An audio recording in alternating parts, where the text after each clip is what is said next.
Now it's going. Took a minute. Hi, everyone. Aloha. Welcome to Wake the Fuck Up Wednesday. Yeah, so I'm like profusely sweating because I just got back from my morning run and it was way longer than I thought. Because I had to, I thought I could cut through things and I apparently couldn't. So here I am. Here I am, profusely sweating for you. All right. Well, today we're talking about grief and loss.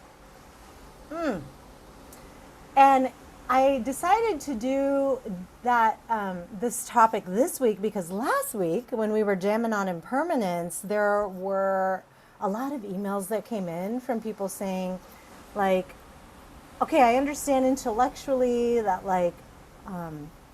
about impermanence and that, a key skill is to embrace impermanence. But what do I do with this grief that I feel, right? And so, totally legit question. And so that's what this week's pod is on. So today, that's what I wanted to jam about in a little bit of a different way. Before I start, speaking of impermanence, I saw a 16 fucking foot tiger shark yesterday while I was diving. It was so crazy. I was like, what? So insane. It was really close to me too. And I was like, are you kidding me? Hey, Zoe. All right. Anyway, so grief. A lot of the times people think, okay, I experience grief when someone dies, obviously, right? But I want to really just point out that we feel grief with any kind of important loss. Like, this could be the loss of a relationship, it could be the loss of a job that you love, it could be the loss of a physical capacity, right? It could be the loss of, someone who really wanted to have a child not being able to. It could be, one I see a lot in my coaching is, this loss, this grief over the loss of not having lived life to the fullest, right? Kind of like the loss of a dream. And so we can have this intense experience of grief in any of those contexts, okay? And the thing about grief is we often want to get it over with, right? We're often like, this fucking hurts and I want to be done with it. Like anger, sometimes we're like, yes, I'm going to stay in anger because being pissed feels powerful and I feel strong. And at least it's like activating energy. But grief opens us up to vulnerability. And I just want to say that that's why I feel like it's one of the most amazing emotions to have access to as a human because of its transformative qualities. So I wanted to share a little kind of like parable almost of that I heard Tara Brach talk about once. And it was with a troubled widower. Someone had lost their spouse and they make their way to an old wise woman to ask about, to talk about their troubles. And they walk along a stream and she sees all this suffering, right? And the person just starts to tremble and is like, what is the point? And she invites them to sit on a stone near the stream, and she takes a long branch and swirls it in the water and says, well, that all depends on what it means to you to be alive, right? And then the person drops their shoulders. The old woman gives them a branch and she says, go on, touch the branch to the water. And as they poke the branch in the stream, there's something comforting about feeling the water in their hand through the branch, right? And she touched their hand and she said, you see, you can feel the water without putting your hand in the water. That is what meaning feels like. Meaning can help us move through grief. It's so important, yeah. So the widower's like, well, I still don't get it. And she says, close your eyes and feel your spouse who's now gone. And that you can feel them in your heart without being able to touch them, just as you can feel the water through the branch without being able to touch it. This is how meaning saves us, that you can feel them in your heart without being able to touch them. This is how meaning saves us, right? And the widower starts crying, and the old woman puts her arms around them, and she says, no one knows how to live or how to die. We only know how to love, how to lose, and how to pick up branches of meaning along the way. So, meaning. In some way, those moments where we can find refuge in a larger truth, right? In something whole, in something sacred.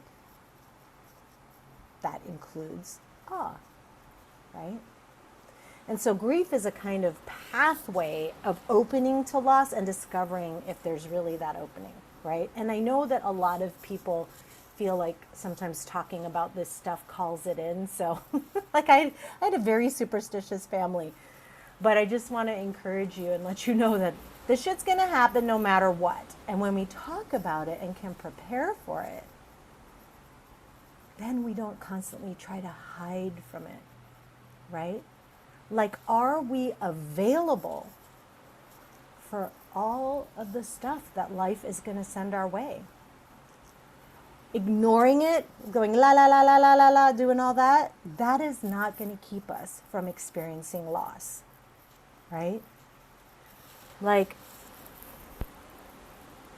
you know, I started my coaching business because I wanted to help people live a full life without having to get cancer to help like initiate that thought process. So, you know, my coaching business I started, I've had cancer twice. I had kidney cancer, then melanoma. And I went through a real grieving process of, you know, my body had never failed me. I was a climbing guide for a decade. My body was strong and healthy and fit. And then I saw getting cancer like a failure. And then I got it again. And I was like, what the fuck is wrong with my body? And through my grief process, though, through really grieving the loss of really was an illusion that we are immune to any of this, grieving the loss of my 100% faith in my body, through that, I was able to create what I feel is an amazing body of work that helps people live life to the fullest, a life of freedom, adventure, and purpose, right? Without having to get cancer first. But sometimes we do, right? We lose relationships, we get sick, jobs change, plans don't turn out how we want. Some people, you know, maybe they want to follow a certain path, but because of financial reasons, they can't. Like college wasn't available to them financially, even if they got in. I remember I really, really wanted to go to acupuncture school after college. There was 5 branches, institute in Santa Cruz, and I had some friends that had gone there. And I really wanted to go, and they were like, you can take out all these loans and yada, yada. And I looked at everyone who was in the class, and I was like, wow. Like, everyone in this class is from, like, a privileged family. And I was like, I actually am putting myself into debt in a way that I'm not comfortable with right now, so I didn't do it, right? Obviously, later, I went and studied it, and it was great. It worked out. But for many people, that's what happens, right? And so how do we be with this grief? And here's a poem I love from Hafiz. It says, don't surrender your loneliness so quickly. Let it cut more deep. Let it ferment and season you as few human or even divine ingredients can. Something missing in my heart tonight has made my eyes so soft, my voice so tender, my need for God absolutely clear. Right? So grief is this powerful opportunity to awaken through the loss, right? So, yet, I mean, I just want to clarify, like this, or emphasize, this is really, grief is a type of soul work. It brings us to our most human, our most vulnerable place, right? And Carl Jung said, embrace your grief, for there the soul will grow. So we explore this, right? And we need to first become aware of how we bury grief. Like, how do we avoid it when we've lost a relationship, or like some of us may just move right on to the next relationship, or have a bunch of like meaningless sex, or distraction, right? Because our first inclination is not to go there, right? But there are consequences to ungrieved loss. Like, it comes out later. So how do we turn towards it, right? And towards all impermanence, right? Because it's inseparable. And we are one of those kind of quick twitch cultures that as soon as something's unpleasant, we want to put a soothing cream on it. We want to turn up the air conditioner, or turn up the heater, or turn everything down. We want to take medicine for the pain. We want to, just kind of look away, right? And we often think that loss is unnatural. Like, why is this happening? This doesn't make sense. It makes perfect sense. It's a part of life, right? But when we think it's unnatural, we think something's gone wrong and that something's bad, right? Like aging's bad. Like my story last week about the age-defying serum, right? And so here's a joke. A Catholic priest, Protestant minister, and a rabbi are discussing what they'd most hope people would say after they die, right? And their bodies are on display in an open casket. And the priest says, I want someone to say he was a righteous man, an honest man, and really generous. And the minister says, I want someone to say he was kind and fair and good to his parishioners. And the rabbi says, well, I would hope someone say, oh, look, he's moving. Right? It's natural for us to want to avoid loss. It's natural for us to want to avoid impermanence and aging and dying and getting sick. Of course, right? And there are many people that go years and years without grieving, Like myself, I remember I'd had an abortion when I was 16, and I didn't grieve it for years. I mean, I was so young at the time, and it was so devastating for me, and I just wanted to forget about it. But it was there, and it wasn't until I opened up to the grief. I think I was like 18 or 19, and I was like, wow, I really need to process this grief. And I finally did, and it was so freeing, right? Other things we lose. Maybe we grieve the loss of our childhood because we had sexual abuse, or our parents had mental illness and neglected us. Or maybe we grieve the loss of a mother we never had, the mother that was kind and thoughtful and took care of us, put our needs first, right? So some people stay really busy, like I said. Some people try to avoid grief by people pleasing, right? Being good, trying to do everything right. And some of you might know the Mullah Nasruddin story. He loses his wife's bracelet and he's really panicky. And he's like, God, if you help me, I'll do anything. Anything. I'll donate half my week's salary. I devote myself fully to you. And then he sees it behind the cushion. He's like, never mind. I got it. Never mind. I found it. So we bargain, right? We have bargaining mind. We blaming the doctor who fell short, or the parent who abused, yeah. I know I blamed the doctor when my mom died. I blamed my mom when I was like having angry outbursts because of the abuse in our relationship, right? And the blame just carries on, but it blocks us from going into a healing presence with grief.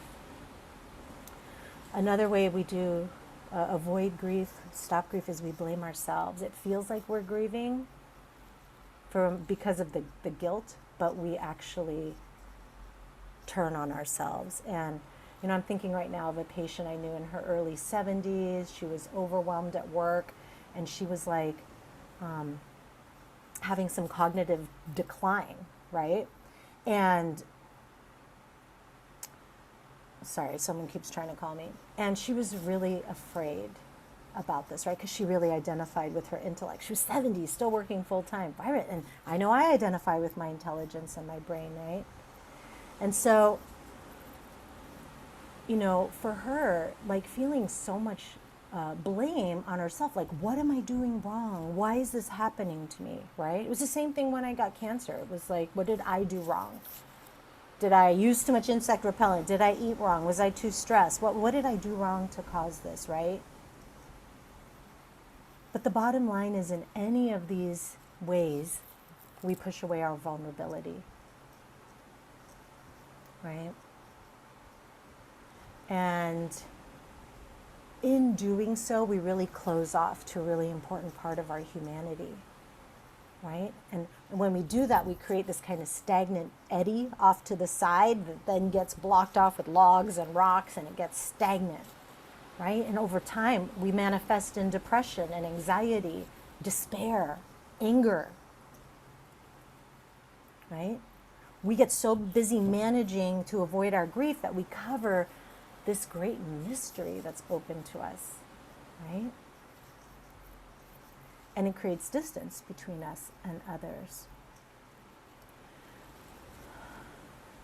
So I want to read another poem to you.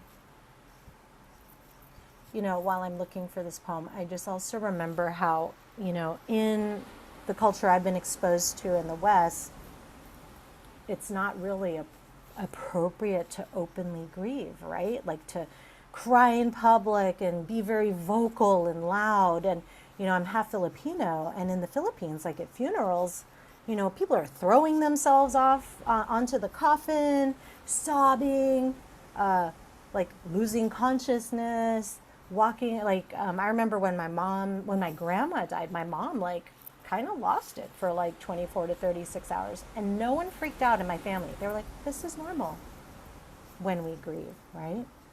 And so I just wanted to let you know that in most cultures, in many, many cultures, it's actually totally okay and encouraged to grieve openly. And so perhaps we need to participate in a cultural shift where, like in some traditions, you wear black so that people know you're in mourning. Not as a selfish way, but like, I'm in mourning, and people know, and they can hold you in that way. I wish that had happened when my mom died, so I could be like, sorry I was a bitch to you. I'm mourning right now, right? Like, our culture wants to not see it, but there's a wisdom in many, many cultures about how it is a sacred, mysterious time.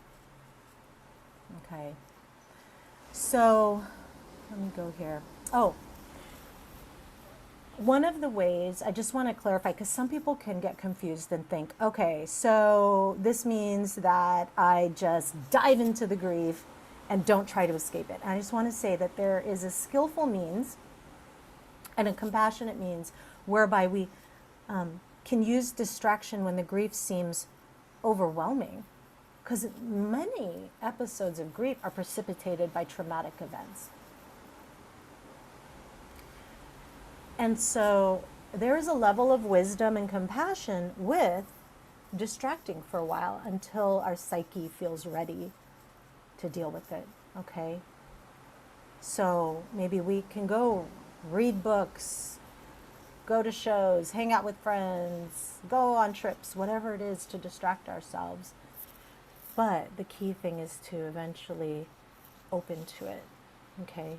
But you have the wisdom, your inner healer has the wisdom to know when that's appropriate, okay? Mary Oliver, here it is, when she lost her partner of 40 years. She said she dreamed this poem in her sleep. So she's referring to her partner here. She says, "Someone I loved once gave me a box full of darkness. It took me years to understand that this too was a gift."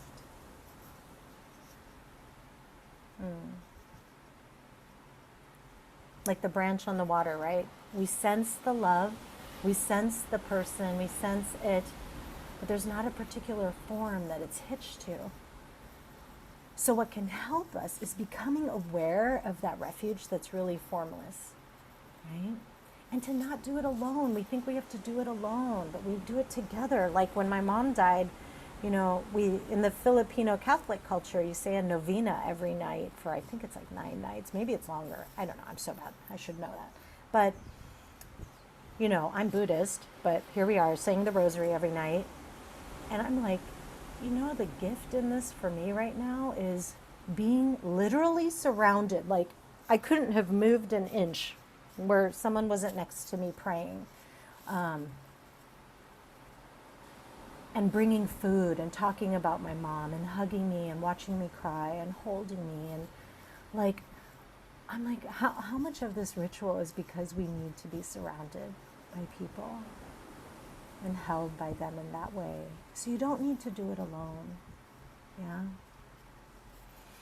Thich Nhat Hanh also talks about how, you know, when we lose people, their DNA is alive in us. We are connected in that way when we lose family, yeah? He says, as if we are both leaving footprints in the damp soil. So, I'm going to end with this poem by Susan Griffith. She says, "This will happen. We say, just give me a few more breaths and don't let it be terrible. Let it be soft, perhaps in someone's arms. Perhaps tasting chocolate, perhaps laughing, or asking, is it over already? Or saying, not yet, not yet. The sky at this moment has turned another luminous shade of blue. And see there, a child still plays among the newly fallen autumn leaves."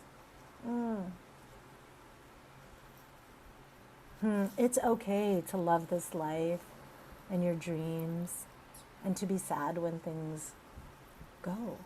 That doesn't mean that you're not spiritually evolved, right? It doesn't mean you're too attached. It means you can have such a present, mindful awareness of the sacredness of that moment, okay? So let grief have its way with you. It's a truly sacred time, and you are not alone, okay? You are not alone.